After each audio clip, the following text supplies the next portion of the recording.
दोस्तों 5वें टी20 मैच में अभिषेक शर्मा ने इंग्लैंड की जबरदस्त पिटाई करते हुए छक्कों का वर्ल्ड रिकॉर्ड बना डाला। इसके साथ साथ दोस्तों कर दी इंग्लैंड की बुरी हालत। जी हां दोस्तों, भारत इंग्लैंड की टीम के बीच 5वां टी20 मुकाबला वानखेड़े क्रिकेट स्टेडियम में खत्म हो चुका है, जहां इस मैच में कप्तान जॉस बटलर ने टॉस जीतने के बाद गेंदबाजी करने का फैसला किया था। लेकिन उनका यह फैसला शुरुआत से ही बेहद ही खराब साबित हुआ, क्योंकि पहले ही गेंद पर संजू सैमसन ने एक शानदार छक्का जड़ दिया था और इरादे पूरी तरह साफ कर दिए थे कि आज के मैच में छक्कों की बारिश होने वाली है। और दोस्तों संजू सैमसन पहले ही ओवर में 16 रन बना लेते हैं। हालांकि दोस्तों 21 रन के स्कोर पर भारत को पहला झटका मार्क वुड ने देते हुए संजू सैमसन को आउट कर दिया था और सैमसन 16 रन बनाकर आउट हो गए थे। लेकिन एक तरफ अभिषेक शर्मा इस मैच में काफी घातक बल्लेबाजी कर रहे थे और उनका साथ देने के लिए तिलक वर्मा उतरे। इसके बाद दोस्तों अभिषेक शर्मा ने इस मैच में इस कदर घातक बल्लेबाजी करी कि इंग्लैंड के सभी गेंदबाज थर थर कांप रहे थे। वो एक के बाद एक वाइड गेंदे फेंके जा रहे थे, जिससे वो बच सके। लेकिन दोस्तों इस मैच में अभिषेक शर्मा ने छक्कों की बरसात कर दी थी।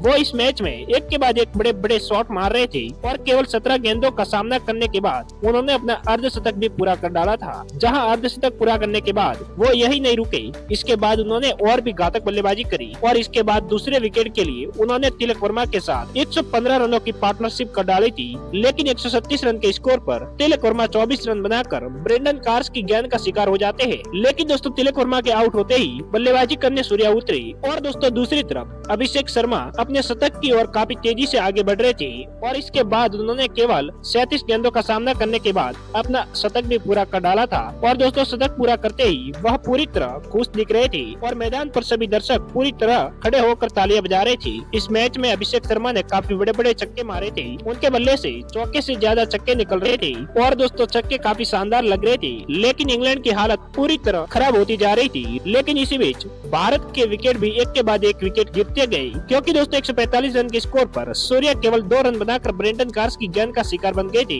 लेकिन इसके बाद शिवम दुबे बल्लेबाजी करने उतरे और शिवम दुबे ने आते ही इस मैच में तहलका मचा दिया था, क्योंकि दोस्तों इसके बाद उन्होंने एक के बाद एक चौके मारना चालू कर दिया था। वो इस मैच में घातक बल्लेबाजी करते जा रहे थे। लेकिन दोस्तों वो भी 182 रन के स्कोर पर ब्रेंडन कार्स की गेंद पर 13 गेंदों में 30 रन बनाकर आउट हो गए थे। जहां इसके बाद हार्दिक पांड्या बल्लेबाजी करने उतरे, उन्होंने एक शानदार छक्का भी मार दिया था। लेकिन एक और छक्का मारने के चक्कर में वो 9 रन बनाकर मार्क वुड की गेंद का शिकार बन गए थे। इसके बाद दोस्तों 202 रन के स्कोर पर भारत को छठा बड़ा झटका भी जोफ्रा आर्चर ने देते हुए रिंकू सिंह को आउट कर दिया था और रिंकू सिंह 9 रन बनाकर आउट हो गए थे।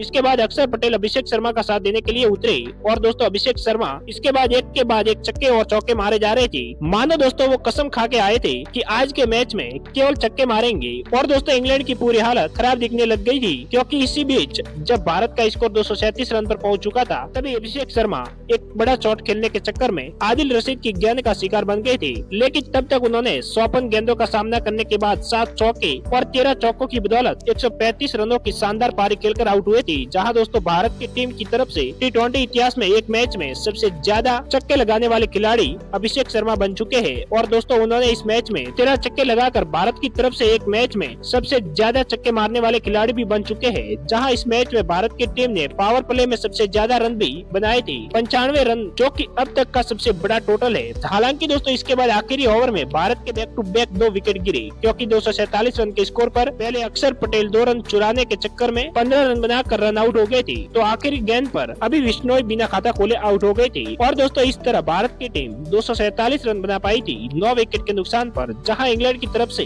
ब्रेंडन कार्स को 3 विकेट हाथ लगी थी, मार्क वुड ने भी 2 विकेट लिए थे। लेकिन इस मैच में जोफ्रा आर्चर, जेमी ओवर्टन और आदिल रशीद काफी महंगे साबित हुए। अब दोस्तों इंग्लैंड को यह मैच जीतने के लिए 248 रन बनाने थे। इसके बाद इंग्लैंड की टीम टारगेट का पीछा करने उतरी थी। तो फिर दोस्तों उनकी शुरुआत इस मैच में शुरुआत से ही बेहद ही खराब रही, क्योंकि 23 रन के स्कोर पर बेन डकेट अपना बिना खाता खोले समय की गेंद पर आउट हो गए थे। इसके बाद जॉस बटलर भी केवल 7 रन बनाकर वरुण चक्रवर्ती की गेंद का शिकार बने और इसके बाद हैरी ब्रूक भी केवल 2 रन बना पाए और वो भी रवि बिश्नोई की गेंद पर आउट हो गए थे। इसके बाद लिविंगस्टन केवल 9 रन बनाकर वरुण चक्रवर्ती की गेंद का शिकार बने। लेकिन एक तरफ इस मैच में फिल सॉल्ट काफी आक्रामक बल्लेबाजी कर रहे थे, वो एक के बाद एक चौके और छक्के मारे जा रहे थे और इंग्लैंड की आखिरी उम्मीद थी। और इसके बाद उन्होंने अपना अर्धशतक भी पूरा कर डाला था। लेकिन अर्धशतक पूरा करते ही वो भी 55 रन बनाकर शिवम दुबे की गेंद पर आउट हो बैठे और इसके बाद दोस्तों इंग्लैंड के एक के बाद एक विकेट गिरते रहे। जहां इसके बाद ब्रेंडन कार्स केवल 3 रन बनाकर अभिषेक शर्मा की गेंद का शिकार बने। इसके बाद जिमी ओवर्टन केवल 1 रन बनाकर अभिषेक शर्मा की गेंद पर आउट हो गए थे।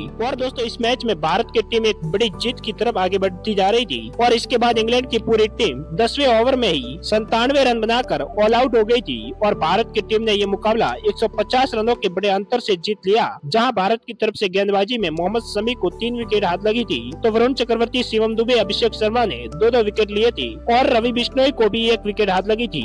और दोस्तों भारत की टीम ने इस मैच में पूरी तरह इंग्लैंड को बुरी तरह से हरा दिया है।